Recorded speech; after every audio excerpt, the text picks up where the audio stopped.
New studies have found that several species of wild bumblebees that are native to New England and New York are in severe decline or have vanished altogether.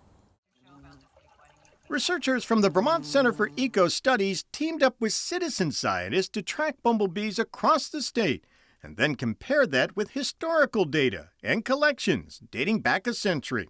And we use that to compare our sample to find out what changes might have occurred in relative abundance and occurrence. It turns out about 50% of the bumblebee species in Vermont had either drastically declined or in fact even disappeared and we can't find them anymore. I'm sure the story is almost exactly the same for the bumblebees in upstate New York, that about 50% of the species are really been hit hard. Much of the decline has come in the past 30 years, and it's not all bumblebees. One of the most common species, the eastern bumblebee, is still doing fine, but at least 4 other species have all but disappeared.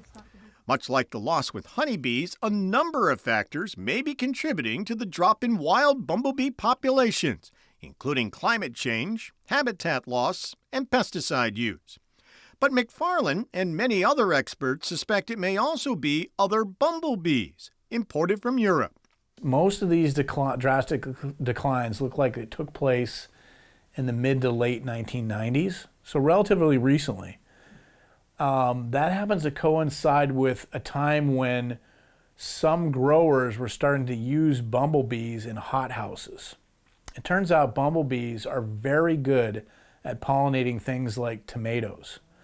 They do what is called buzz pollination. So they get, if you picture your tomato flower in your garden, if you watch in your garden, you'll see bumblebees and other bees, they'll hang upside down on these flowers. And what bumblebees do when they hang upside down on a tomato flower is they buzz their wings.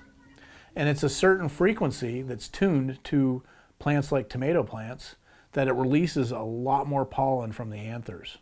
In Europe, the growers over there had figured out how to raise bumblebees, which are not as easy to raise as, say, honeybees.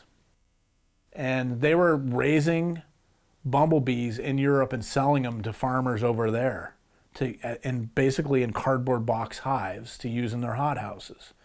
And they thought, wow, here's a big market in North America. So they came to North America and they grabbed one of our common bumblebees, the eastern bumblebee, took it to Europe, raised it, which was a trade secret how to raise them because it's really hard to raise them in that amount, and then shipped it back to the North America to be used here.